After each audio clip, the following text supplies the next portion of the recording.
There are people in your life right now who should never know the real you, not because you're hiding something wrong, but because some people don't deserve access to who you really are, and the moment you give it to them, they will use it against you. Today, we're breaking down the 7 types of people you should never open up to. Stay until the end, because type number 7 is the most dangerous one, and it's probably someone you already trust. Welcome back. This channel is dedicated to one thing: giving you the psychological awareness to protect yourself in a world that rarely plays fair. Today's topic is one of the most important we've ever covered: knowing who to trust with the real you. Because not everyone who smiles at you is safe. Not everyone who smiles at you is safe. Not everyone who asks questions is curious. Some people collect information the way others collect weapons. Let's get into it. Type 1. The constant gossip. You know exactly who this is. They always have a story about someone else. They know everyone's business. They share details that were clearly told to them in confidence, and they deliver it all with a smile, like they're doing you a favor. Here's the dark psychology truth about gossips. They are not sharing information with you. They are auditioning you. They're testing how you respond to other people's secrets. They're measuring how much you'll share back, and whatever you tell them today becomes tomorrow's story for someone else. Dark psychology calls this reciprocal disclosure manipulation. They open up just enough to make you feel safe opening up. Then they walk away with everything you gave them. The rule is simple. If they gossip to you about others, they gossip to others about you. No exceptions. Keep your real thoughts, your real plans, your real struggles completely away from this type. Give them surface level. Give them nothing they can use. Type 2. The overly eager listener. This one is harder to spot, because on the surface they seem like the perfect confidant. They lean in when you talk. They ask follow-up questions. They remember small details you mentioned weeks ago.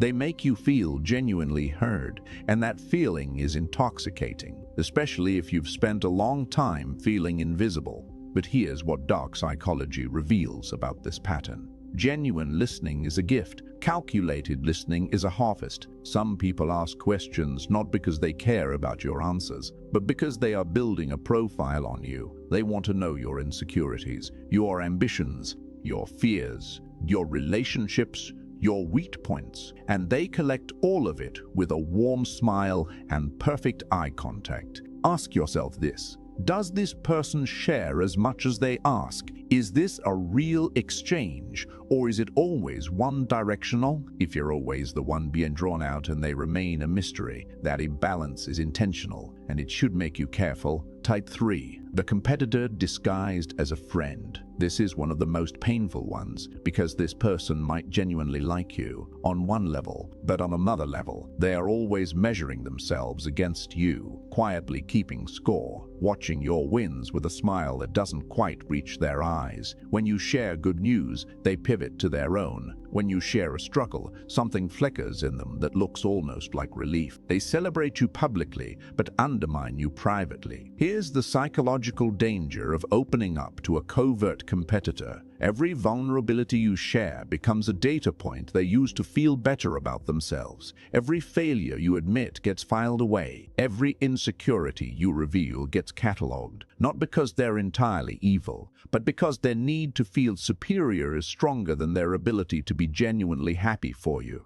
When you sense this dynamic, pull back. You can maintain the friendship at surface level, but your real plans, your real doubts, your real dreams, those belong somewhere else. Before we go further, I want to ask you something directly. Is there someone in your life right now that came to mind during one of these first 3 types? Drop it in the comments. You don't have to use names. Just say which type. And if this is giving you real value, hit the like button right now. It genuinely helps more people find this content. Type 4. The emotionally unstable person. Let me be very clear about something.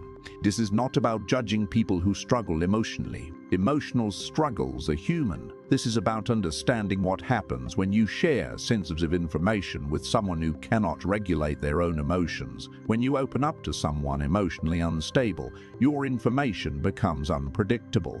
They might share it during an argument. They might use it as a weapon when they feel threatened. They might tell others not out of malice but out of a desperate need for connection or validation. They might genuinely forget boundaries because their internal world is too chaotic to maintain them consistently. Dark psychology teaches us that privacy is only as safe as the person holding it. No matter how much someone loves you, if they cannot control their own emotional reactions, they cannot reliably protect your secrets. Protect them yourself by keeping them close. Type 5. The person who celebrates your failures. You might not even realize this person exists in your circle because they don't announce themselves. They don't come out and say they enjoy your suffering. They're subtle. Watch for these signs. When something goes wrong for you, they show up unusually fast. They offer sympathy that feels slightly too eager. Their advice steers you towards smaller thinking. Their encouragement somehow always ends with a reminder of your limitations.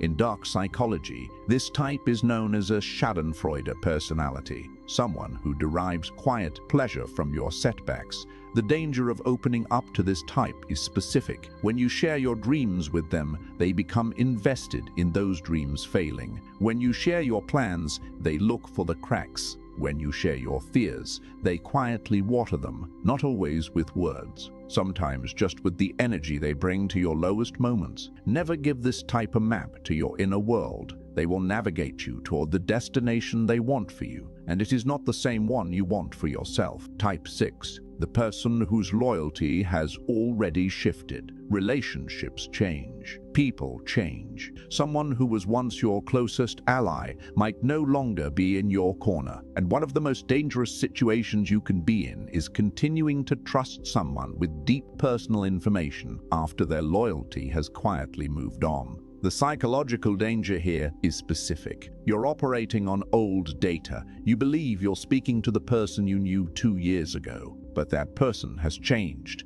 Their allegiances have shifted, their interests have shifted, and everything you're sharing in good faith is now going to someone whose priorities no longer align with yours. Dark psychology calls this the expired trust window. The relationship exists, the history is real, but the loyalty has a new address. Learn to audit your circle regularly. Not with paranoia, but with awareness. Ask yourself, if this person had to choose between protecting my information and protecting their own interests, what would they actually do? Be honest about the answer and act accordingly. By the way, if you haven't subscribed yet, please do it right now. This channel covers dark psychology, power dynamics, and the behavioral patterns most people were never taught to recognize. Hit subscribe and turn on notifications. You don't want to miss what's coming next. Type 7. The person who makes you feel most seen. I told you this one would be the hardest, because this isn't a villain.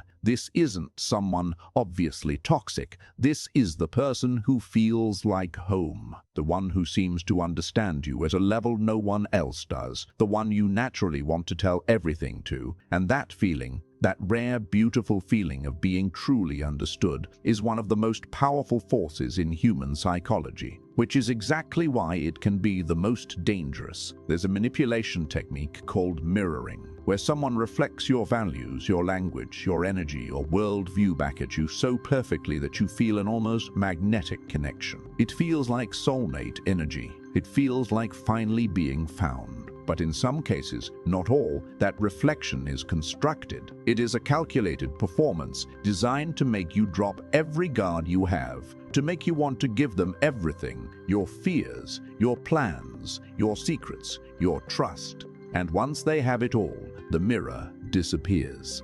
And what's left is someone who knows you better than almost anyone, and no longer has any reason to protect that knowledge. This is not to make you afraid of deep connection. Real connection exists. Real understanding is one of the greatest gifts in life, but it is earned slowly, over time, through consistent action, through reciprocity, through proof, not through an overwhelming rush of feeling understood in the first weeks or months of knowing someone. If the connection feels almost too perfect too quickly, slow down. Let time do what time does, because loyalty is revealed in behavior, not in feelings.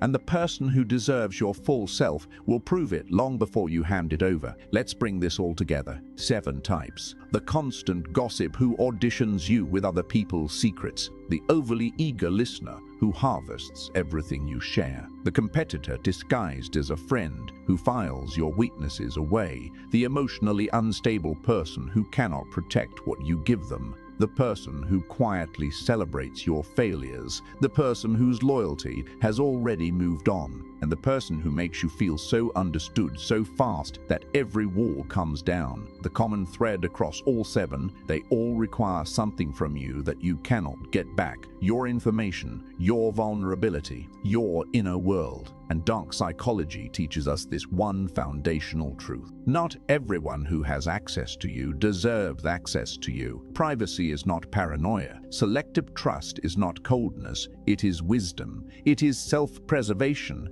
It is one of the most powerful forms of self-respect you can practice.